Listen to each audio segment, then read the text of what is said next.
Bienvenue sur Fleur d'Avocat. Je suis Lila-Louise Maréchaux et dans ce podcast, je vais à la rencontre des avocats bien dans leur robe.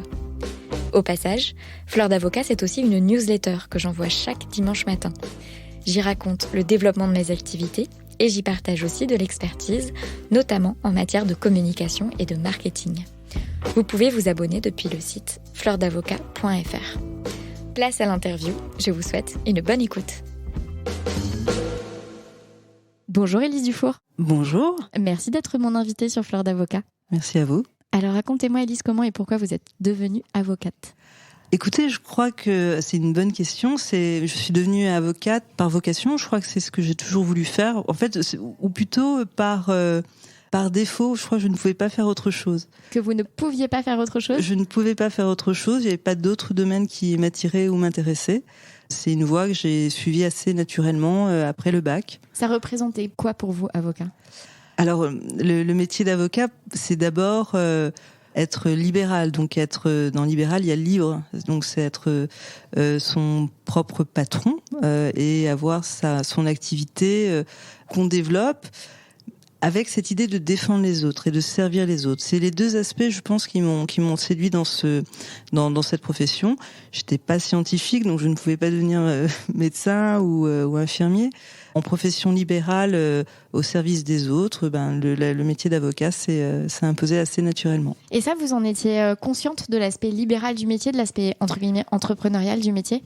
Oui, pour avoir vu mes parents qui sont libéraux également, c'est un milieu dans lequel je baignais et qui me correspondait bien. Et donc fac de droit en sortant du lycée ?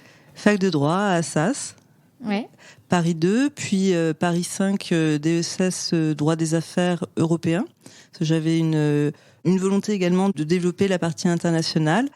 Je suis partie 2 ans à Londres après mon DESS pour faire un LLM, et c'est là où je suis tombée amoureuse des nouvelles technologies que je ne connaissais pas. C'était pas une matière qu'on enseignait au niveau universitaire. C'était une matière très nouvelle et ça a été une révélation, et toute ma vie a commencé là-bas en fait. Donc dans le cadre du LLM, il y avait une matière enseignée autour des nouvelles technologies ?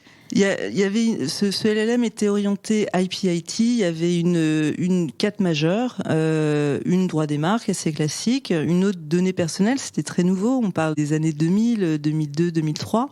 Une autre matière orientée droit de l'informatique, ça aussi, ça m'a passionné. Et puis une dernière matière plus propriété littéraire artistique générale, mais comparative avec les systèmes anglo-saxons et européens. Les années 2000, c'était pas encore autant ancré dans les parcours de faire un LLM. C'était assez exceptionnel, non ? Oui, c'était pas si classique. Et à l'époque, pourquoi est-ce que j'ai décidé de faire ce LLM ? C'est par des rencontres. Et ça aussi, je crois beaucoup aux rencontres. J'ai, dans le cadre de différentes amitiés, j'ai rencontré un copain qui s'appelait Cyril, qui avait fait son dossier l'année d'avant avec Beverley pour aller en Angleterre. J'ai trouvé ça génial, et ils m'ont aidé en fait à monter mon dossier et à pouvoir partir. Vous avez pas voulu rester travailler en Angleterre ? J'aurais bien aimé. C'est une approche très différente déjà de l'approche française. Après, ça nécessitait encore 2 ans de stage, parce qu'on ne peut pas devenir barrister ou sollicitor sans faire ces 2 ans de training programme. Donc c'était encore 2 ans d'efforts, mais peut-être que j'aurais dû aller jusqu'au bout. Ouais. Et donc vous rentrez en France ? Je rentre en France, je passe le CRFPA en candidat libre en distanciel, donc je prépare en même temps que mon LLM, mon CRFPA que j'ai, et je rentre en France et et puis je commence l'école d'avocat, et puis avec les stages. Où est-ce que vous avez fait vos stages justement ? Alors le stage avocat, je l'ai fait chez Clifford Chance en droit des marques, et puis mon stage à l'époque on faisait un stage en juridiction. J'ai la chance d'avoir une partie de ma famille qui est d'ailleurs qui est dans le droit, et un oncle qui est magistrat qui m'a accueilli dans son tribunal à Hong Kong. C'est pire, hein. Il y a pire quand même comme stage. C'était un stage très sympa. Oui. Et au moment d'intégrer la profession d'avocat, Alors, difficulté en fait, c'était pas si simple parce que j'ai eu du mal à trouver une première collaboration. Malgré vos études à l'étranger, malgré des stages quand même assez prestigieux. Oui, ça a été pas si facile que ça. De trouver un cabinet, parce que la matière était un peu nouvelle, donc j'étais peut-être déjà un petit peu spécialisée ou déjà un peu, j'étais pas généraliste de la propriété intellectuelle ou des nouvelles techno. Et j'ai fait une première expérience dans un cabinet qui était avec une surcouche logicielle, mais plutôt droit des affaires, par le biais de Cyberlex que j'ai intégré également à ce moment-là, par chance. J'ai rencontré une femme incroyable qui s'appelle Nathalie Dreyfus, qui avait monté son cabinet de CPI. Donc c'était pas un cabinet d'avocats, c'était un cabinet de conseil en propriété industrielle, et qui m'a donné ma chance et qui m'a intégré dans son équipe pour faire du nom de domaine. Et j'ai commencé en fait par les noms de domaine. Donc, vous êtes toute jeune avocate. Oui. Cette association Cyberlex existe déjà. Oui. Vous l'intégrez tout de suite. Oui. Ouais. Comment vous l'aviez identifiée, cette association ? Eh bien, c'est dans le cadre des Eugénies du droit, où j'avais participé dans le cadre d'un stage pour c'est une espèce de grande conférence dédiée à l'internet à l'époque. C'était important d'avoir cette vision comment dire, d'autonomie par rapport aux États-Unis et d'indépendance. Donc un confrère qui s'appelle Olivier Etéanu organisait les Eugénies tous les ans. Et dans ce cadre-là, j'ai rencontré Loïc Damilaville, qui était le directeur général adjoint de la FNIC, membre de Cyberlex, et qui m'a dit: pourquoi tu n'adhérerais pas à Cyberlex, que je ne connaissais pas. Je dis pourquoi pas, et voilà. Et donc c'est en allant à une conférence, à un événement organisé par Cyberlex, que vous avez rencontré l'avocate que vous avez rejoint après ? Exactement, que j'ai rencontré Nathalie Dreyfus, que j'ai souhaité travailler avec elle. Elle m'a accueilli et m'a permis de découvrir, de faire ce pont, vous voyez, entre propriété industrielle ou intellectuelle, le droit des marques, qui n'était pas vraiment ma pratique, et puis un début en tout cas dans le monde de l'internet. Donc vous êtes avocate et elle est conseillère en propriété industrielle. Oui. Vous avez rejoint son cabinet sous quelle forme ? En tant que juriste. J'ai commencé en tant que juriste. J'ai travaillé 2 ans pour Nathalie. Ouais. Ça vous a fait quelque chose de laisser le titre d'avocat de côté pour travailler avec elle ? Oui, parce que c'était important de porter la robe, de plaider, et puis de pouvoir exercer une profession pleinement. Alors je dis pas que être juriste c'est pas exercer une profession pleinement, mais il manque ce côté contentieux qui est important pour un avocat. Mais j'ai retrouvé, on va dire un petit peu de façon détournée en traitant beaucoup de contentieux de nom de domaine, mais face à des juridictions alternatives, les types des WIPO pour des procédures type UDRP, qui sont des procédures alternatives de règlement des litiges. Je connais pas du tout la procédure UDRP. Alors ça, c'est aussi ce qui est génial avec ce droit qui est très nouveau, c'est qu'on découvre plein de pratiques qui sont très pragmatiques. Et c'est ça que j'aime bien. Donc les procédures UDRP sont des procédures qui permettent de récupérer des noms de domaine rapidement. C'est une procédure qui dure à peu près 2 mois, qui n'est pas très coûteuse et qui est contraignante vis-à-vis d'un titulaire de nom de domaine qui a enregistré, on va dire illégalement, un nom qui correspond à une marque et qui l'a enregistré sans intérêt légitime et avec une mauvaise foi, en fait, avec de la mauvaise foi au moment de l'enregistrement et de l'utilisation du nom de domaine. Et ça existait déjà, on va dire. C'était tout nouveau, en fait. Ouais, ça avait une dizaine d'années. Et au bout de 2 ans, quand même, qu'est-ce qui se passe ? Vous la quittez, cette Nathalie Dreyfus ? Oui, alors je suis très mauvaise en droit des marques, hein, et pauvre Nathalie, elle souffre avec moi, et je comprends que le droit des marques c'est pas pour moi. Ça faisait partie de sa pratique. Et donc, toujours dans le cadre de Cyberlex. Donc, droit des marques, si on doit délimiter, le droit des marques, c'est tout ce qui est dépôt de marque. C'est ça, opposition. Gestion de portefeuille de marque, recherche d'antériorité. Donc, c'est un travail très subtil. Il faut beaucoup de connaissances de la jurisprudence pour arriver à déterminer s'il y a un risque de confusion entre deux signes, entre deux produits ou deux services, et puis la notoriété de la marque. Donc, c'est un exercice délicat. Et pas si simple. Puis il faut être extrêmement précis. Et donc ça, c'était pas votre tasse de thé à vous? Non, c'était pas ma tasse de thé. Donc je suis approchée toujours grâce à Cyberlex. Je rencontre quelqu'un qui travaille au sein du cabinet Alain Bensoussan, qui est, en fait, j'avais pas osé postuler pour lui parce qu'il était tellement impressionnant, en fait. J'étais sûre de pas être acceptée. Et donc j'ai postulé finalement chez lui sur les conseils d'amis en disant mais vas-y, enfin y a pas de raison. Et puis ça a fonctionné. Et je suis restée 10 ans au sein du cabinet Alain Bensoussan. Ouais. Comment se sont passées ces 10 années? Très enrichissante, intense, exigeante. C'est Alain Bensoussan, c'est un professionnel à mon sens exceptionnel dans le sens exception, c'est-à-dire que c'est une chance de rencontrer quelqu'un d'aussi singulier qu'Alain Bensoussan. Après c'est exigeant, hein, c'est parce que les enjeux sont lourds, et puis ça apprend aussi la rigueur, ça apprend la méthodologie, ça apprend une gestion des dossiers qui est particulière dans cette matière-là, qui lie la techno et le droit. Donc il faut d'abord comprendre la techno, sinon les conseils ne sont pas bons. Et grâce à cette expérience, je pense que je suis devenue la professionnelle que je suis aujourd'hui, et je lui dois énormément. Donc vous intégrez le cabinet Bensoussan pour faire. Il y avait parce que ils ont une gamme entre guillemets d'activités qui est assez large. Vous, sur quoi est-ce que vous êtes intervenu entre guillemets chez eux? Droit du numérique. Moi, j'étais dans le département qui était le plus transverse du cabinet.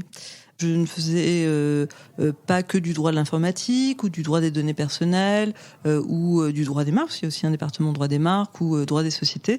C'est un département qui s'appelait droit du numérique, donc plutôt orienté Internet, mais tous les aspects de l'immatériel, donc qui m'a permis de voir toutes les facettes du droit du numérique, que ce soit des contrats, mais pas au niveau de ceux qui faisaient des contrats informatiques d'intégration très poussés, mais on apprend par capillarité au contact de ces personnes-là, des noms de domaine, du web, du contentieux également commercial sur Internet ou du conseil. Donc et on était le conseil privilégié de l'AFNI, qui est l'Office d'enregistrement des noms de domaine en France. Donc ça me permettait de rester aussi dans cet univers des noms de domaine.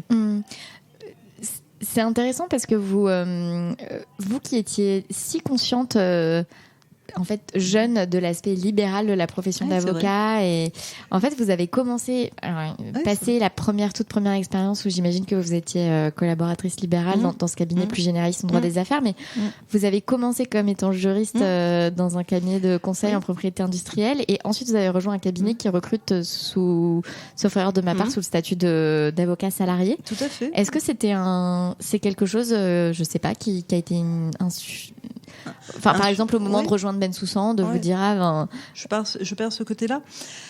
Alors déjà, j'avais été aussi salariée chez Nathalie Dreyfus. Je regrette pas du tout. Pourquoi ? Parce que être libéral, il faut avoir une maturité aussi pour l'être. Sauf, il y a de jeunes avocats qui ont peut-être déjà ce cuir ou cette capacité de s'assumer tout seul, sans guide, sans aide, et en étant autonome. L'avantage de ces deux expériences, c'est qu'elles ont été cadrantes, structurantes, donc ça vous empêche de déjà de vous éparpiller. Ça permet d'être structuré, mais un peu comme des classes, si vous voulez, comme des gammes, comme les sportifs de haut niveau ou comme les grands pianistes. Il y a cette partie-là qu'il faut acquérir et il faut avoir une technique, une technique qui est irréprochable pour ensuite pouvoir créer, pouvoir être indépendant. Mais cette liberté, elle vient peut-être aussi par cette phase-là d'accepter d'être en tout cas managé par strictement, parce que c'est très très strict, mais ça vous apprend aussi à être strict. Vous 10 ans dans un cabinet, c'est pas rien. Non, ça passe vite. Ouais, c'est passé vite. Ah oui, très vite. Oui. Comment vous vous projetiez au fur et à mesure de ces années, et peut-être encore plus particulièrement, vous savez. Il y a les 2-3 premières années, mais ensuite on arrive 5-6 ans, c'est quand même des moments où on commence à se poser des questions sur la suite. Comment est-ce que vous vous projetiez ? Eh bien, mon objectif, c'était déjà d'arriver à monter les échelons. C'était un challenge au sein du cabinet d'Alain Bensoussan, de chaque année passer des certifications pour évaluer ses compétences, aussi bien techniques que juridiques. Et ça, j'aimais bien, parce que c'était une façon aussi d'être récompensé, et puis de monter et financièrement, et aussi au sein du cabinet, et de gagner en indépendance. Donc il y avait cette espèce de petit challenge que j'aimais bien tous les ans. Ça fait penser au concours annuel à l'Opéra de Paris, par exemple. Voilà, si vous voulez, les danseurs qui tous les ans ont leur... Exactement, c'est ça. Mais c'est un peu, c'est une bonne analogie. Je pense que c'est cette logique-là, c'est qu'on peut pas arriver danseur étoile. Et je sais pas si tout le monde y arrive. Enfin, peu de personnes y arrivent. En tout cas, premier danseur sans avoir. Voilà, c'est ça. Il faut passer par ces étapes et il faut structurer toute cette base-là, toujours dans cette idée d'avoir une technique irréprochable, et ça c'est vraiment important. Sinon, on est dangereux pour notre client, on peut pas le protéger. Donc c'était rassurant déjà, puis c'est très rassurant parce qu'il y a ce côté, on a très confiance en soi, mais en fait on n'a pas si confiance en soi que ça. Donc ça donne un peu plus d'épaisseur en fait dans sa matière, un peu plus de certitude sur ce qu'il faut faire, ce qu'il faut pas faire. Et puis j'étais pas vraiment partie pour quitter le cabinet. Moi j'ai été plutôt bien, j'avais ma pratique, je me posais pas beaucoup de questions. En fait, c'est un chasseur de tête qui m'a approché. Au début, j'ai pas fait plus attention que ça. Et puis la réflexion est venue. J'avais donc 9 ans, c'est ça, d'expérience chez Alain Bensoussan. Et il y avait 2 voies qui allaient s'ouvrir à moi. C'était en 2016. J'allais avoir 40 ans. Donc à 40 ans. Vous êtes jeune, mais plus si jeune que ça. Et un avocat, on va dire sa valeur, elle est faite évidemment sur sa technique, mais aussi sur sa clientèle. Le fait d'être avocat salarié ne permet pas de développer une clientèle. Donc, alors maintenant, c'est possible en dehors des heures de travail. Alors, mais c'est une récente évolution du RIN. À l'époque, on ne pouvait pas développer cette clientèle, et donc ça voulait dire que plus la carrière avançait dans un système, plus elle se fermait dans l'autre système. Donc il y avait un choix à faire. Ça n'a pas été un choix si facile, parce que c'était recommencer à 40 ans ou commencer tout court en fait à 40 ans à prospecter, à faire ses clients, à se faire connaître, à publier, à traiter ses dossiers, ses collaborateurs, à recruter. Et donc, l'histoire dit que vous avez choisi la voie où finalement vous avez pris votre indépendance, mais pareil, en fait, comme vous dites, c'est quand on est collaborateur salarié, on peut pas développer. Donc pendant toutes ces 10 années, on va dire que vous étiez concentré sur l'évolution en interne au cabinet. Je suis curieuse d'ailleurs, c'est entre guillemets cette certification interne, c'était des examens. C'était des examens. D'ailleurs, sous quelle forme est-ce que ça se présentait ? C'était des tests qui... de connaissances, des cas pratiques. Voilà, ça pouvait être soit des QCM sur des des aspects techniques, soit des cas pratiques à faire ou des livrables en fait. On pouvait choisir une thématique. Ça pouvait être par exemple la propriété des données. C'est pas un thème si facile à traiter et de faire une consultation dessus. Je crois que moi j'avais fait une consultation sur tous les aspects du quantified self, qui était aussi assez nouveau à l'époque, sur est-ce que c'est un traitement de données de santé, donc toute une qualification. Et ça permettait de reprendre en fait en autonomie, sans être contrôlé par un directeur ou sans aide annexe, parce que fallait faire ça en parfaite autonomie, de structurer une consultation de façon à ce qu'elle soit de qualité en fait. Finalement, vous choisissez la voie où vous quittez le cabinet Bensoussan. Oui. Qu'est-ce qui vous a séduit ? Ouais, voilà, je vous laisse. Alors, il y a deux raisons. Un, parce qu'il y avait à l'époque un directeur qui est parti d'ailleurs, qui était, je pense, néfaste pour le cabinet d'Alain Bensoussan. Et que je ne voulais plus fréquenter en fait, tout simplement. Donc il y a ça, c'est un aspect. Et l'autre aspect, c'était donc de faire ce choix de me lancer un peu dans le grand bain toute seule. Et comment vous avez abordé ça, comme vous dites, à 40 ans ? Eh bien, à 40 ans, jeune maman pour la deuxième fois en fait, enfin jeune, pas si jeune finalement, mais maman pour la deuxième fois, donc il a fallu tout mener de front. C'est beaucoup d'énergie, mais donc vous vous êtes lancée en même temps que vous aviez votre deuxième enfant ? Oui, c'est ça, et c'est aussi un coup assez étonnant. J'aurais aimé l'avoir avant, mais ça ne marchait pas. Je sais pas pourquoi. Et puis cette nouvelle structure fait que j'arrive et pratiquement je deviens une future maman très très vite, ce qui est toujours un peu surprenant pour quelqu'un qui recrute un off console, parce que j'étais intégrée en qualité d'off console, mais bon, ça s'est très bien passé. C'était Bignon-le-Bray ? C'était Bignon-le-Bray, oui. Et c'est très bien passé, et donc il a fallu faire preuve d'énergie, et beaucoup de travail, beaucoup de régularité, de s'investir. Mais quand on aime passionnément, j'ai envie de dire, sa matière, ça ressemble pas tant que ça à un travail, c'est un vrai plaisir.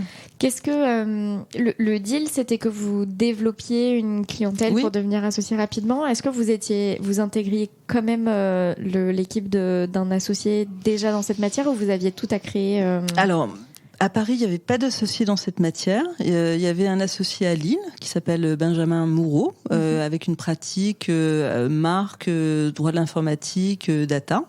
Mais qui avait sa pratique et qui avait pas vraiment besoin d'un collaborateur. Donc à Lyon et Aix, il y avait pas vraiment de pratique de ce type-là, en tout cas à l'époque. Et les associés du cabinet ont été tous formidables. Ils m'ont tous aidé à faire traiter leur dossier, et ils ont eu la gentillesse de me faire confiance et de me permettre de traiter leur dossier. Et en parallèle, par différentes connexions, partenariats, j'ai développé une petite clientèle qui a grossi. Ouais, j'allais vous demander en fait quelles ont été entre guillemets vos premières actions au moment de vous dire ok, maintenant il faut que je développe. C'est beaucoup de communication, c'est de publication. Donc des publications dans quel type sur quel type de médias ? Par exemple, dans Expertise, qui est un média de grande qualité, qui est lu sur des revues plus généralistes, pour faire connaître aussi la matière par les experts comptables, par le droit des sociétés. Donc c'est en fonction des besoins. Des conférences Cyberlex également, parce que je deviens présidente de Cyberlex au même moment, ce qui est une chance. Je deviens également expert en nom de domaine, référencé par l'OMPIS, qui donne aussi de la visibilité. Donc toute cette visibilité fait que petit à petit, les choses se mettent en place avec des partenaires avec qui j'ai fait des conférences, des éditeurs de solutions de conformité par exemple, qui a été aussi apporteur de dossiers. Donc c'est par ce biais-là que j'ai commencé. Donc un mélange de, on va dire, de différents médias sur lesquels vous avez publié et de Cyberlex qui vous a permis de rentrer. Vous diriez qu'au bout de combien de temps, entre guillemets, est-ce que vous avez l'impression que déjà, est-ce que vous vous souvenez de votre premier client à vous? Ah, mon premier client à moi. Je dirais mon tout premier client, c'est Delcé, mais qui m'a suivi de l'ancien du cabinet où j'étais avant, parce que j'avais un lien fort avec leur directeur juridique. Donc c'est mon tout premier client, mais qui était un vieux client. C'est Delcé. Et ensuite du premier client qui ne venait pas de votre univers d'avant? Alors le premier client extérieur, ça a été un tout petit client qui s'appelait Studio Labs. Studio Labs, je m'en souviens, on était rue Pergolèse encore à l'époque, et qui m'a trouvé, je crois, par le biais de notre site internet, par le biais du site Bignon-Lebray. Donc il y avait un besoin de CGV, de CGU pour son activité, parce qu'il était développeur informatique pour des clients. Et oui, à partir de quel moment est-ce que vous avez senti que la mayonnaise prenait, on va dire? En fait, je me suis même pas posée pour regarder en arrière. En fait, je ne fais qu'avancer. J'ai pas fait encore vraiment de bilan. J'avais cet objectif de passer associé, donc il fallait qu'en termes de chiffres, 2 ans après mon entrée en qualité de Dove Console, j'arrive à montrer aux autres associés, parce c'est sur vote, et que les chiffres étaient là, mais pas que. Et également, j'étais intégrable au cabinet. Les associés sont attentifs à la personnalité également des autres associés. Ça peut déséquilibrer un cabinet. Et donc j'ai tout mis en œuvre. J'ai plutôt misé sur le travail. Et puis les liens avec les associés qui m'ont fait confiance. Et voilà. Et puis ça a marché. Ouais, vous savez, c'est intéressant ce que vous dites je n'ai fait qu'avancer, et finalement à aucun moment vous vous êtes dit là je crois que je peux un peu sortir la tête de l'eau d'une certaine manière. Il y a cette espèce c'est le cas pour les autres, mais d'inquiétude. Je suis une optimiste très angoissée en fait. Optimiste parce que demain est toujours, et déjà je ne vis que pour demain, et demain je suis sûre sera encore mieux, mais angoissée parce que tout peut être perdu très vite, et ça va très très vite. Et puis quand on commence à avoir des équipes, c'est encore une autre angoisse, c'est la peur de pas ramener assez de travail pour ses collaborateurs, de pas de pas les nourrir assez. Donc ces aspects-là, ils sont toujours chevillés au fond du ventre. Quand est-ce que vous avez recruté pour la première fois, justement? Eh bien, j'ai recruté juste avant de passer associé, en fait. C'était en novembre, avant le vote de l'association. J'avais vraiment j'avais du mal à tout faire, et donc il y a une première collaboratrice qui m'a rejoint à l'époque. Ouais. Et alors j'imagine que vous aviez encadré déjà des gens dans le cadre de Bensoussan? Oui, j'avais une collaboratrice avec qui je suis toujours en contact. Je lui écrivais en réponse à ses vœux, pas plus tard que ce matin, et qui est formidable, qui est vraiment formidable. Mais je pouvais pas partir avec. J'avais pas les épaules ni la capacité de partir avec une équipe. Donc oui, j'encadrais quelqu'un, mais depuis peu, parce que j'étais passée directeur peut-être un an ou un an et demi avant. Donc c'était. Donc ça a été un long parcours de beaucoup de production. Production, oui, tout à fait. Ouais. Donc vous aviez un petit peu découvert l'aspect managérial à ce moment-là, et entre guillemets, vous l'avez repris 2 ans après votre arrivée chez Bignon-Lebray, donc autour de 2018, il y a 4-5 ans. C'est ça, oui, c'est ça. Et c'est un long parcours, ça aussi, on apprend tous les jours, c'est compliqué. Ça ne s'apprend pas à l'école. Et il faut arriver à peut-être s'adapter déjà aux nouvelles générations. Parce que peut-être les générations de mon époque étaient peut-être plus souple, c'est pas le bon terme, mais accepter, plus accepter, dans la résilience, quoi. Accepter ce qu'on leur demandait sans beaucoup contester. La génération nouvelle, elle est géniale, je trouve. Elle est très intelligente, elle est super bien formée, elle est volontaire. Mais elle a une personnalité avec laquelle il faut savoir composer et pouvoir aussi entendre ce qu'ils attendent. Il y a d'autres attentes, c'est pas que le travail, c'est aussi les loisirs. Donc, et c'est compliqué quand on est libéral d'avoir peut-être cette exigence, en tout cas au début. Et encore, c'est pas vrai parce qu'ils y arrivent très bien finalement. Mais c'est peut-être une autre façon d'aborder le travail et la profession que celle qu'on a pu avoir à l'époque, peut-être. Donc, il y a cette adaptation aussi qui est pas puis manager, c'est très difficile, je trouve. Ouais, vous avez. Il faut être pédagogue, patient, s'assurer que les instructions sont bien perçues. Si elles sont pas bien comprises, c'est qu'on les a mal exprimées. Si on les a mal exprimées, c'est que peut-être c'est pas très clair dans notre tête, peut-être qu'on va trop vite. Et puis chacun a son temps en fait de compréhension et de digestion finalement de l'information. Donc c'est pas si facile.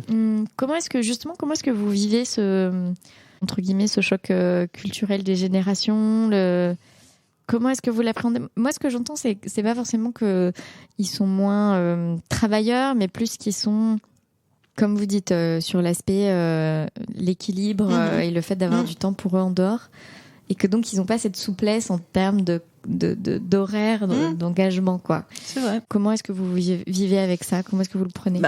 J'apprends en fait de leur vision. C'est intéressant de voir. Nous, notre vision, c'était les années 80, Golden Boy. Ouais, c'est génial. J'ai passé le week-end au cabinet. J'ai travaillé comme un fou et ça c'est vachement bien. Aujourd'hui, ça fait hyper ringue. Enfin, quelqu'un qui dit ringue comme moi.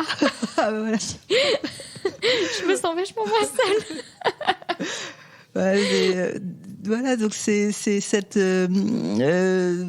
approche, je trouve qu'elle est plus saine, elle est plus équilibrée. Donc on a à apprendre de ça et de s'adapter.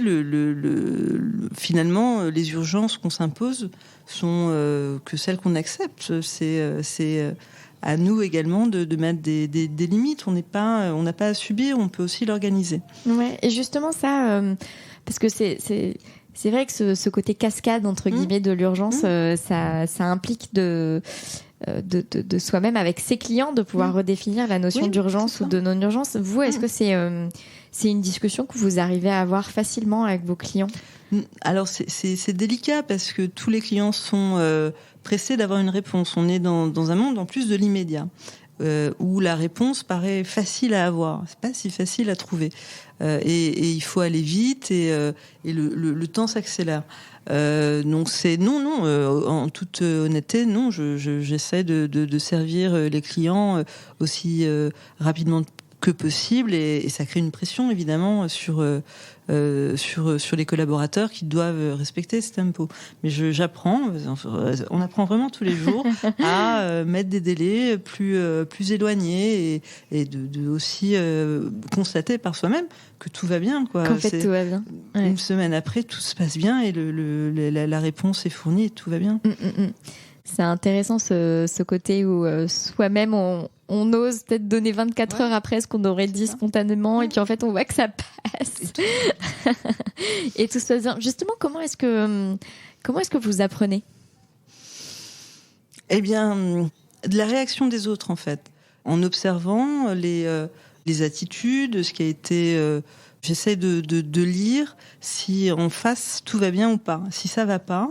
J'essaie d'imaginer pourquoi et de faire un bilan, de dire tiens pourquoi est-ce que ça allait pas, pourquoi est-ce qu'il était un peu fermé ou il était pas à l'écoute. Et puis j'essaie de faire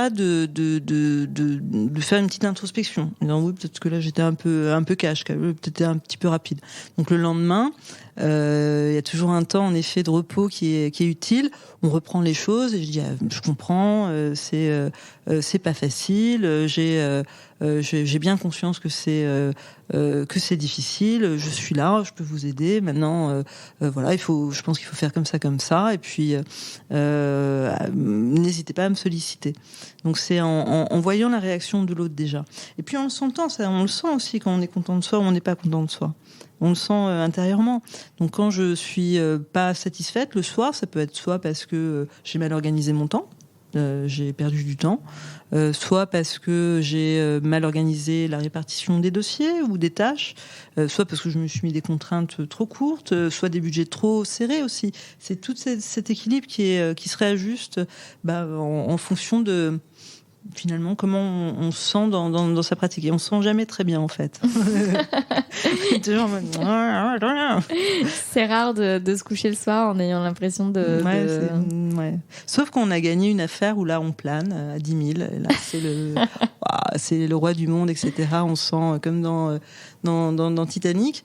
Quand on perd une affaire, là on est au fond du trou et c'est la dépression totale. C'est pour ça qu'il y a souvent des bipolaires dans cette profession. C'est qu'on monte très haut mais on descend très bas aussi.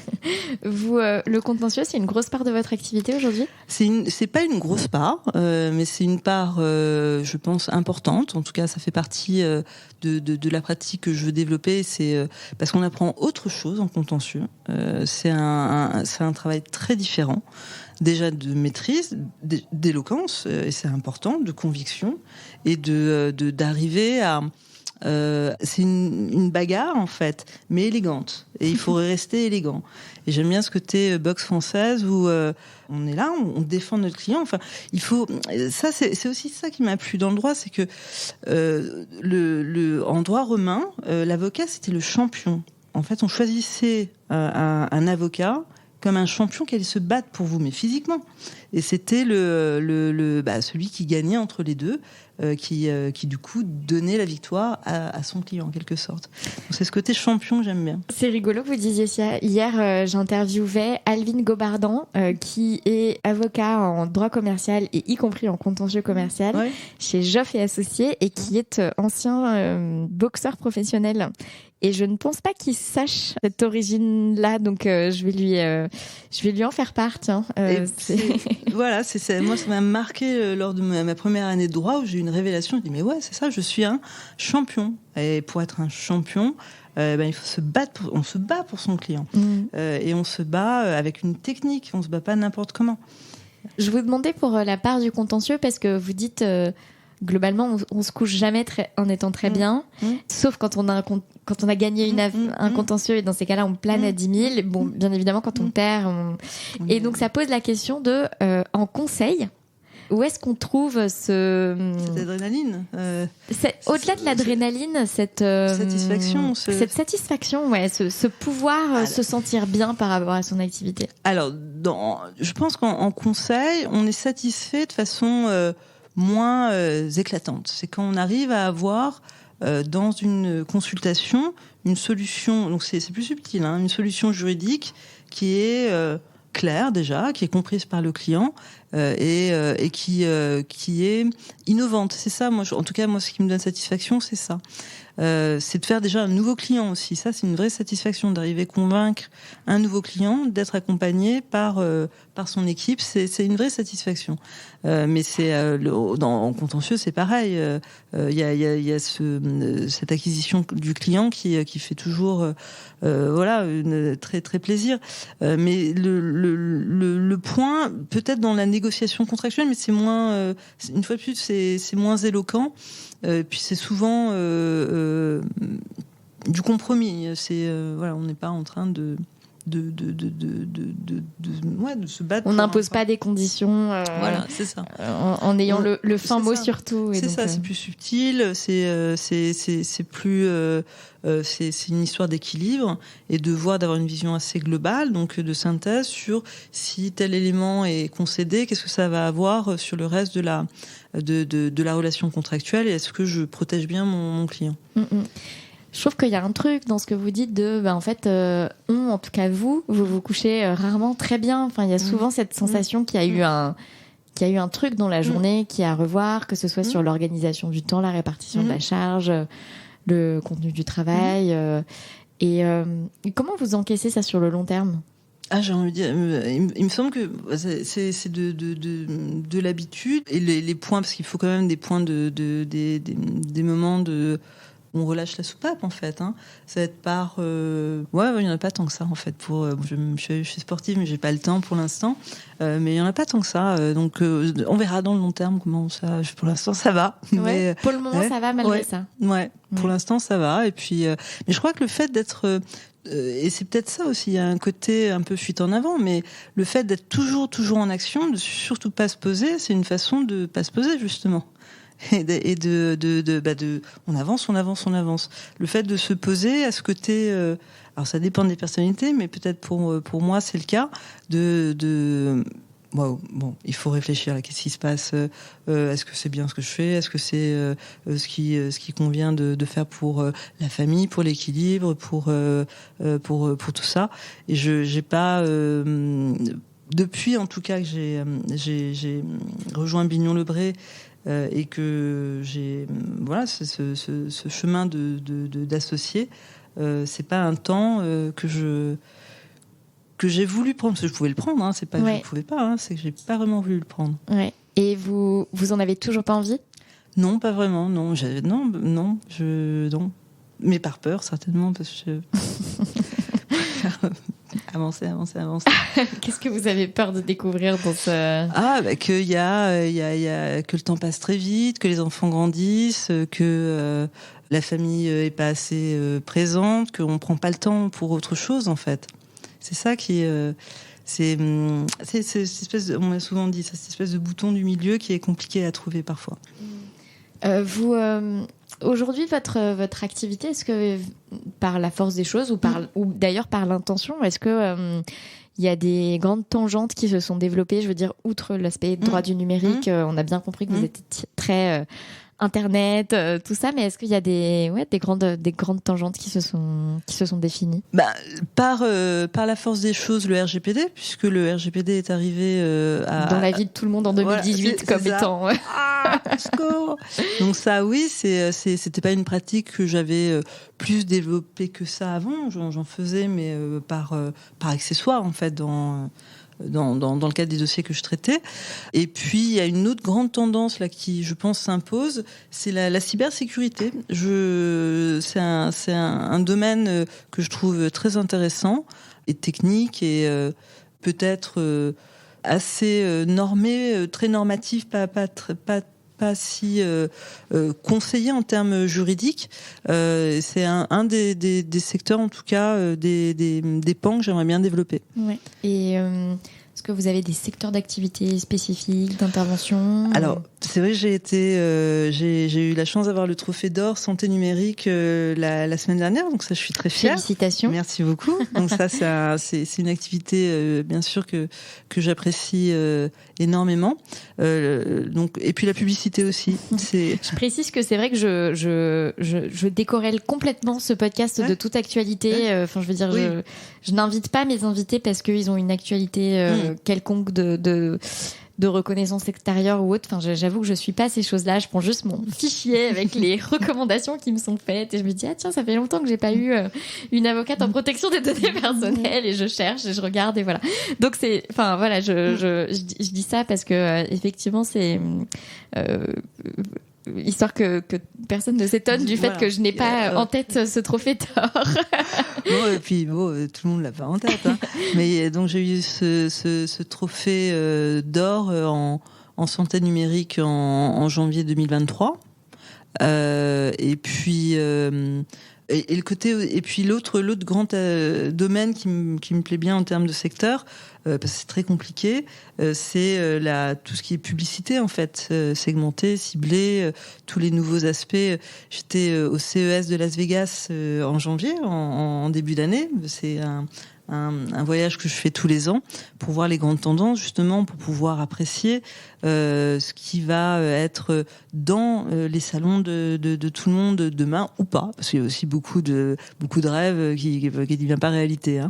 Mais c'est donc le grand sujet du CES.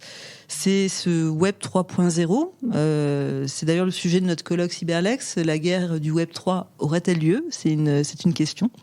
On la traitera en juin prochain. Et donc c'est est-ce que on est vraiment en phase de mutation ? Est-ce que le métavers c'est un changement fondamental ? Est-ce qu'on est prêt ? Est-ce qu'on est mûr ? Qu'est-ce que ça implique ? Ce sont des aspects qui m'intéressent, hein, de se virtualiser, d'avoir un jumeau numérique. Qu'est-ce que ça implique en termes de liberté fondamentale ? C'est un droit aussi qui est très liberté fondamentale et très. Il y avait un article d'ailleurs de Gaspard Koenig qui était très intéressant sur la perte de liberté et l'obligation d'avoir à présenter un titre d'identité, ne serait-ce que pour prendre une trottinette dans la rue, qui est intéressant en termes de collecte de données, d'usage et de flicage entre guillemets à la mode peut-être un peu chinoise du scoring que je refuse justement. C'est un point sur lequel je tiens à lutter bec et ongle. Donc c'est ces grands aspects aussi de liberté qui font partie de l'activité qui me plaît bien et qu'on voit. Ça dépend, une techno, ça dépend de ce que vous faites avec. Ça peut être merveilleux, ça peut être abominable. Je souris parce que quand j'ai pris un taxi pour rentrer d'une interview quand j'étais à Marseille, une interview de Laura Loussara-Rayon que j'y diffuse bientôt, en droit de la construction. Et je commande donc ce Uber, je crois, et je monte dedans, il me dit... Vous avez eu des problèmes avec les chauffeurs Uber récemment ? Je dis non, pas à ma connaissance. Non, parce que vous avez une sale note, hein. Ah ouais. Je l'ai tellement mal pris et je lui dis mais comment ça j'ai une sale note, je dis toujours bonjour, je dis toujours au revoir, je mets toujours 5 étoiles avec les chauffeurs, je comprends pas. Non mais vous avez que 4,5, franchement j'ai hésité à pas vous prendre et tout. Je dis en mode merci, du coup on discute, tu dis non mais je comprends pas parce que vous êtes sympa là, on discute, vous êtes sympa. Je dis bah oui. Bah ouais. Et donc voilà, c'est pour ça que je souris à cette histoire de notes. Donc e-santé, tout ce qui est publicité, ciblage, qu'est-ce qu'on peut faire au niveau du ciblage et de la collecte de données. Et troisième pan qui est un pan en développement parce que effectivement pour le moment les activités sont, enfin, je dirais il y a quelques initiatives concrètes dans ce sujet-là, mais c'est quand même beaucoup de projets plus que de concret sur les sujets du Web 3. Si je comprends bien. Exactement. Et vous avez dit donc chaque année vous allez au CES pour un petit peu flairer les tendances. J'ai l'impression que vous êtes très proactive en fait sur le sujet sur vos sujets. Je dis ça parce que voilà, quand vous veniez juste vous étiez toute jeune quand vous avez rejoint Cyberlex. Là, vous me parlez du CES et d'y aller comme ça de façon un peu prospective. Est-ce que c'est, est-ce que vous avez d'autres démarches comme ça qui font un petit peu partie de votre ouverture de chakra, du déploiement de vos antennes? Je sais pas comment vous dites ça. Je comprends. C'est par j'aime bien ces partenariats ou ces expériences un peu différentes, justement des on va dire peut-être des autres professionnels du droit.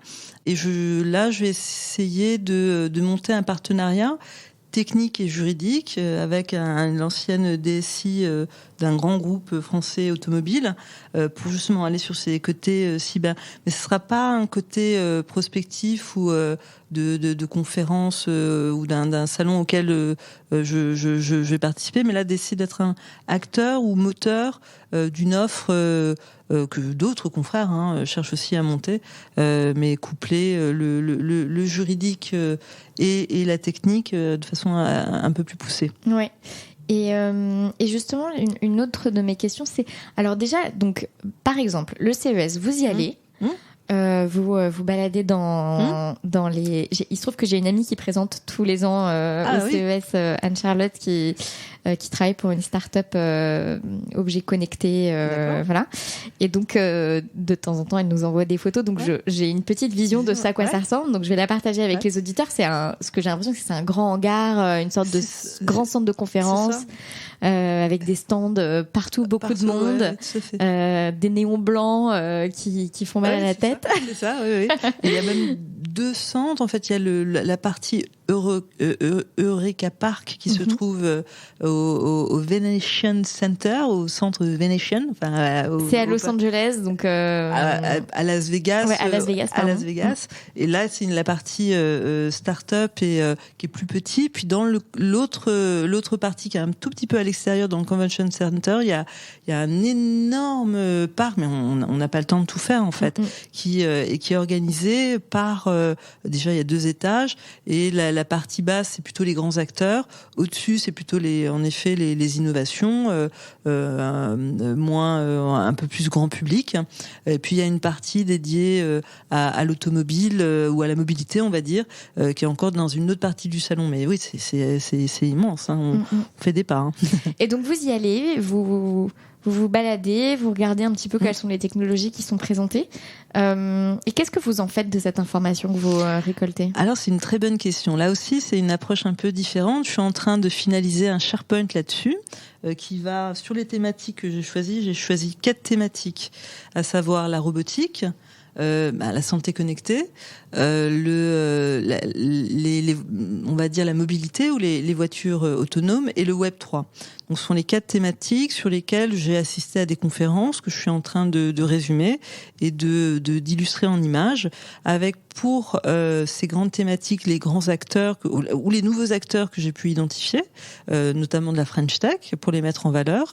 C'est aussi une façon de créer aussi un carnet d'adresses, parce qu'à chaque fois que je vais là-bas, je pense à mes clients en disant tiens, ça pourrait leur plaire, ça c'est une techno qui peut être sympa pour leur activité. J'ai un client dans le domaine de l'hôtellerie, il y avait un nouveau système d'ouverture de porte vachement intéressant parce que très léger en termes d'infrastructure et d'installation. Je pensais à eux. J'ai un autre client qui vend des mutuelles pour animaux, qui est avec une techno qui vendait des colliers connectés. J'ai pensé à... Vous avez donc rencontré mon amie Anne-Charlotte. Ah, alors peut-être, c'est drôle. Bref. Bon, voilà, donc tout Invoxia, ça... pour oui, c'est ça, exactement. Et j'ai envoyé la fiche d'Invoxia, exactement, à mon amie Naoël, qui est, on va faire un peu de pub, qui travaille pour la compagnie des animaux, et notamment pour Vétolib, pour Digivet, pour l'ensemble de ces acteurs dans le domaine. Mais tout à fait, voilà, ça je l'ai identifié et je l'ai envoyé à mon contact de la compagnie des animaux. Donc c'est aussi ça que je cherche à trouver, c'est en fonction des différents... Puis j'ai un autre client par exemple qui fait de la formation, et puis il y avait une IA qui était pas mal, une espèce de chatbot IA personnifié qui était vraiment pas mal en reconnaissance vocale, qui comprenait bien, qui répondait bien, et ça aussi ça peut être intéressant en termes de formation.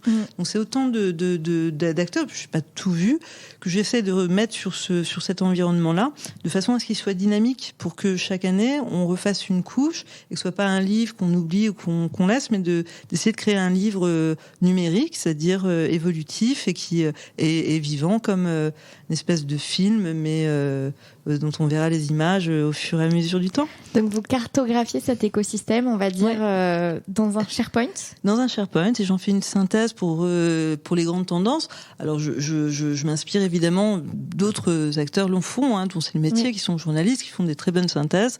Donc j'essaie de le synthétiser avec les aspects risques juridiques derrière, pour aussi, je suis pas journaliste, je suis avocate, donc il faut que je puisse dire voilà, là il y a tel aspect, c'est intéressant, mais attention à en termes de juridique, quels sont les points auxquels il faut être attentif, ou qu'il faut regarder.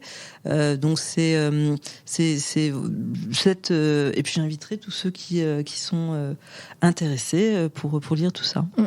Donc après vous le partagez à qui veut, et puis les gens s'inscrivent sur sur ce média qui sera mis à jour tous les ans. D'autres médias, on va essayer de faire ça pour d'autres thématiques. J'ai fait une conférence il y a 10 jours sur la comparaison de la loi indienne avec le RGPD. Je trouvais ça intéressant avec un confrère indien. On va faire la même chose, mais elle sera un peu plus dynamique, c'est-à-dire qu'on mettra du contenu à jour pour les gens qui sont intéressés.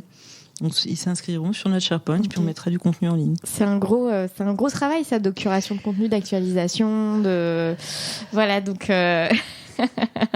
C'est un très très gros, c'est vraiment beaucoup d'investissement de travail tous les jours, et il n'y a pas que ça, parce qu'il y a toute l'actualité, ça c'est le côté plaisir, j'ai envie de dire.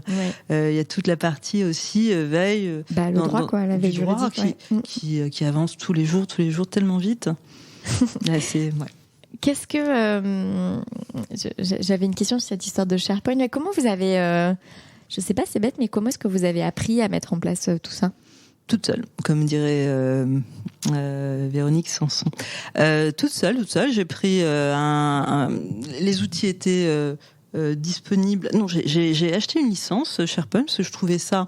Comment je l'ai découvert, ça je ne me souviens plus, mais je trouvais ça très agréable d'un point de vue esthétique. Parce qu'il y a aussi le côté esthétique qui est important selon moi, enfin dans mon travail auquel je fais attention. Et je trouvais ça agréable pour le client. Il y a toujours cette volonté d'essayer de servir au mieux les clients qui s'y retrouvent. Donc j'ai acheté une licence SharePoint Office 365.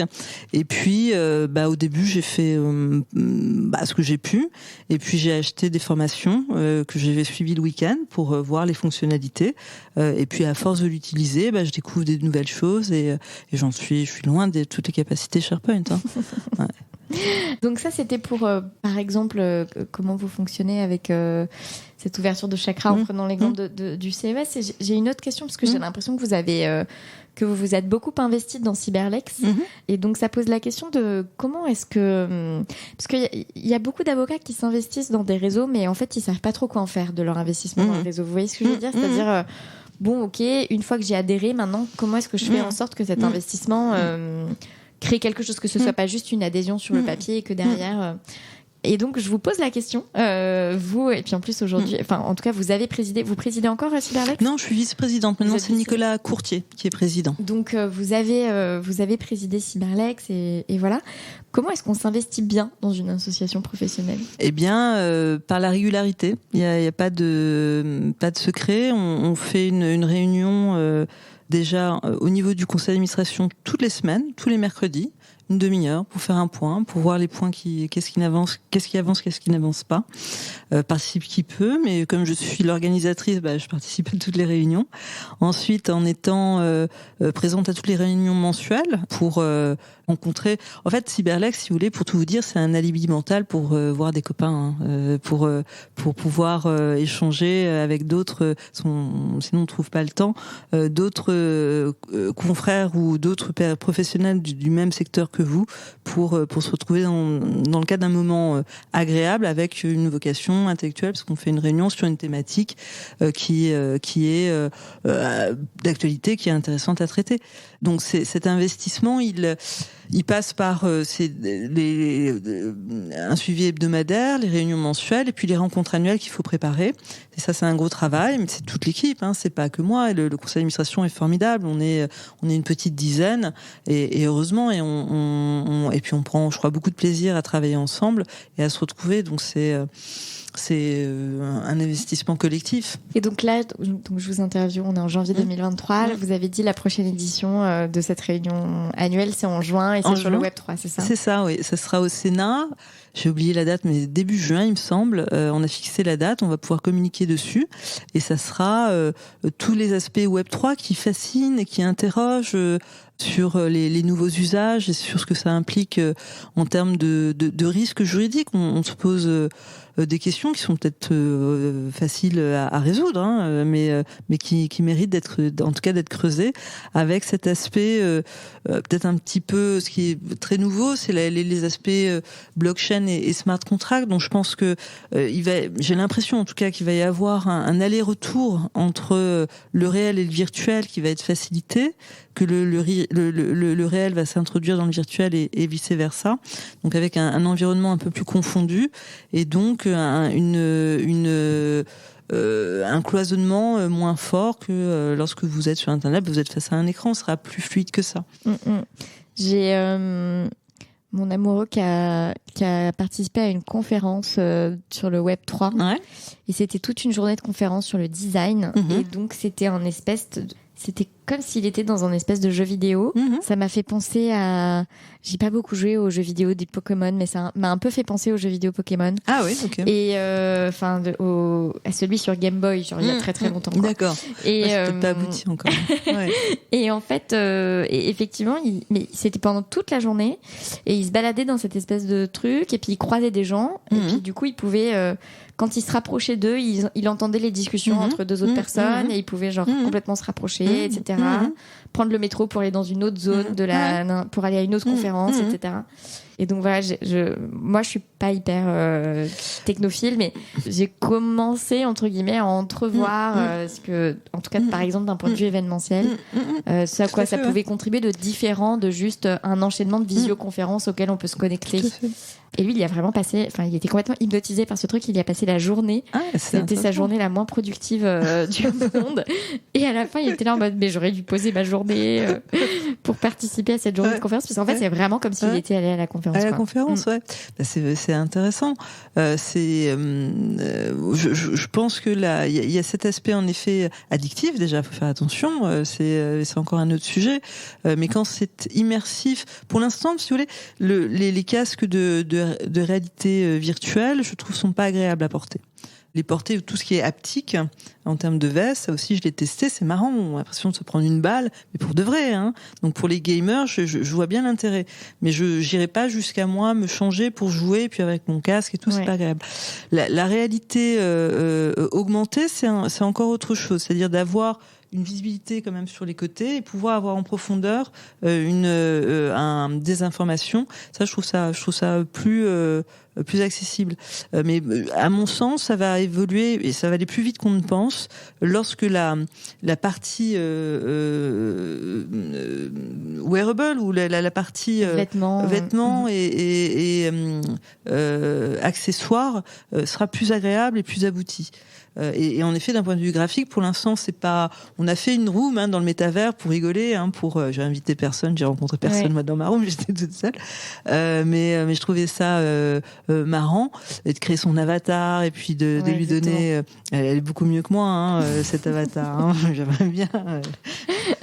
Mais c'est pas moi. Mais c'est oui, il y a certains, je pense, domaines qui sont très propices à ça. La formation, les conférences, les voyages également, toute la partie enseignement. Je pense qu'il y a beaucoup à faire dans ces environnements-là. Après, pour le reste, à voir, mais ça va évoluer plus vite qu'on le dit. Et ce qu'il disait, il y avait une conférence intéressante sur Web 2 contre Web 3, c'est qu'on serait, je sais pas ce que ça veut dire, en Web 2.5. Bon. Oh là là, moi déjà, j'essaye de faire la transition du Web 2 au Web 3. Et là, si on commence à rajouter un point 5... On serait en point 5. Je sais pas ce que ça veut dire, ou point 6, je sais plus. Bon. Alors, vous avez évoqué le fait que vous étiez en train de construire une offre autour du sujet de la cybersécurité avec un ancien DSI et que c'était un sujet sur lequel vous travaillez de plus en plus de façon plus globale, on va dire, au-delà de cette offre plus spécifique. De quoi est-ce que vous avez envie pour la suite de votre carrière ? Ce que j'aimerais, je crois, pour la suite de la carrière, c'est d'avoir... laisser une trace, pas que numérique, mais avoir fait évoluer un petit point, pas forcément dans des dossiers, mais on parlait des libertés fondamentales, c'est un autre aspect sur lequel je travaille pas pour l'instant, mais qui m'intéresse beaucoup. J'aimerais avoir modestement un tout petit impact, c'est peut-être ça, oui. Vous avez l'impression que c'est une guerre qui peut être gagnée ? La guerre des libertés fondamentales par rapport au numérique. Ça dépend de ce qu'on veut. En fait, les libertés fondamentales sont. On a cette chance en Europe. Elles sont essentielles. Elles sont bien protégées. Et c'est ce qui fait d'ailleurs notre rayonnement, je pense, dans le reste du monde. On peut en être très fier, on n'en a peut-être pas conscience. Mais quand on va à l'étranger, c'est ce qui m'intéresse aussi, c'est de voir outre-Atlantique comment est-ce que les aspects, ils me faisaient rire. Comme ils disaient, oui, nous, GDPR, oui, RGPD, ouais, on connaît très bien. Nous, on est très transparent. Oui, alors très transparent, à mon avis. D'accord. Donc c'est ça votre vision du respect des droits de l'homme, d'accord. Mais c'est ces droits fondamentaux, c'est d'ailleurs pour ça que la loi informatique et liberté a été adoptée. C'est pour pouvoir rééquilibrer les forces entre l'informatique, qui était exploitée essentiellement par l'administration à l'époque. C'était elle qui avait les moyens d'avoir ce genre d'outils, qui était très lourd, qui était pas très puissant, mais qui était déjà très puissant par rapport à un petit citoyen, face au citoyen qui peut se faire vite écraser par la machine ou par le traitement ou par le croisement de données. Donc c'est s'assurer que demain, avec les IA qui sont un peu plus performantes et qui prennent aussi des décisions, que ces IA qui sont nourries par de la donnée n'aient pas de biais et ne soient pas préjudiciables à l'homme, donc en respectant les lois d'Asimov, avec le premier principe fondamental qui est que là, plus pour la robotique, il a pour mission de protéger l'homme. Donc là, les lois ou les règlements en matière de traitement de données ou ces grands principes éthiques, ils ont d'abord pour objectif de protéger l'humain. Je dis ça parce que, alors moi j'y connais rien vraiment, mais j'ai l'impression que il y a eu, par exemple, tout ce truc autour du choix de qu'est-ce qu'on fait de mes données, qui s'est articulé autour des cookies. Enfin oui, moi, en tout cas dans mon quotidien, la façon la plus visible dont ça s'est fait, c'est les cookies. Mais j'ai l'impression que ça a entraîné une fatigue intrinsèque, la fatigue des cookies sur chaque site ou application, de devoir valider une fois, deux fois, trois fois des politiques de cookies. D'ailleurs, souvent, il faut passer par les préférences pour refuser, etc., etc. Et en fait, en discutant, moi, je refuse tout, sauf quand je suis piégée par le design et par le dark design. Mais en fait, en questionnant un peu les gens autour de moi, je me rends compte qu'il y en a vraiment énormément qui acceptent tout par défaut. D'où mon questionnement qui est est-ce que c'est une guerre qu'il est possible de gagner, sachant que finalement les entre guillemets les efforts à faire pour ça sont Vous avez raison. Pour beaucoup, voilà, bref. Mais... Je comprends ce que vous dites, et c'est encore peut-être encore un autre sujet là qui est plus géopolitique, j'ai l'impression. Le cookie, c'est l'aliment premier préféré des Américains. Je m'explique. C'est ce qui permet d'alimenter les grandes plateformes des GAFAM et qu'on fournit gratuitement. Donc c'est grâce à ces cookies que les GAFAM, par croisement de données, ont fait des fortunes, à commencer par Google. Donc c'est une façon de répondre, je pense, aux GAFAM pour protéger finalement notre économie, plus que et par ricochet protéger l'utilisateur pour pas qu'il soit suivi ou targeté. Je comprends, mais cet aspect de protection, il est important, hein, parce que on a envie de peut-être de pas être ciblé sur des préférences ou des goûts, et d'autres personnes disaient finalement, et pourquoi pas, si je peux avoir une publicité qui va être plutôt orientée par rapport à mon profil et pas je sais pas, une pub pour chasse et pêche, alors je suis pas très chasse ni très pêche, pourquoi pas.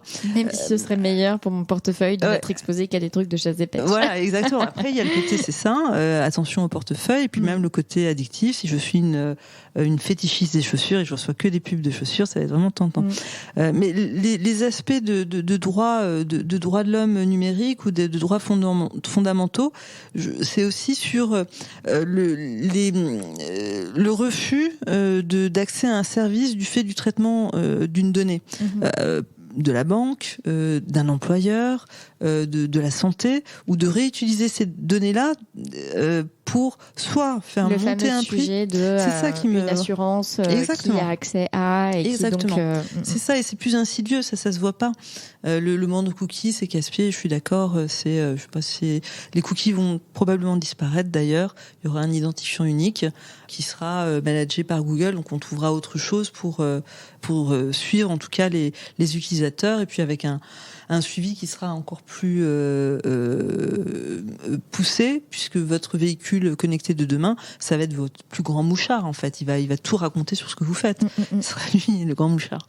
Mais c'est plus les aspects de réutilisation des données et des IA derrière, c'est-à-dire des traitements par de l'intelligence artificielle qui sont potentiellement risqués si c'est pas cadré pour nous, parce qu'on fait juste pas le poids. C'est un combat déséquilibré et perdu d'avance pour nous. Bon, en tout cas, vous, pour la suite de votre carrière, vous espérez contribuer, ne serait-ce qu'un tout petit peu, à ce sujet. Oui. D'accord. Quelle est votre dernière joie ? Et ma dernière joie, c'est, ça va paraître complètement idiot, mais je crois juste de ma collaboratrice qui était contente ce matin parce que la réunion s'était bien passée avec un client qu'on aime bien. Et de voir que ça allait aboutir probablement pour lui. Donc c'était une petite joie, voilà. Mais c'est bien les petites joies. Voilà. Quel est votre principe déontologique préféré ? Je dirais confraternité, je pense que c'est ça, hein, le premier principe qui me tient le plus à cœur. Confraternité, ouais. Et enfin, qu'est-ce que vous portez sous votre robe ? Personne ne le saura jamais. Le poids du monde. Bah, on ne sait pas. On ne sait pas ? Non. Vous avez quand même répondu le poids du monde. Ouais.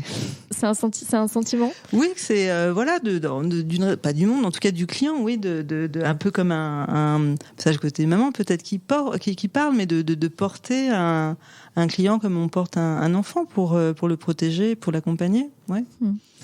Merci beaucoup pour cet échange. Merci à vous. Vous avez écouté l'épisode jusqu'au bout, donc j'imagine que ça vous a plu. Pour me remercier et pour aider d'autres personnes comme vous à découvrir le podcast, vous pouvez le partager, vous abonner depuis votre application d'écoute de podcast et laisser un avis et 5 étoiles. Ça fait vraiment la différence au niveau des algorithmes. À la semaine prochaine!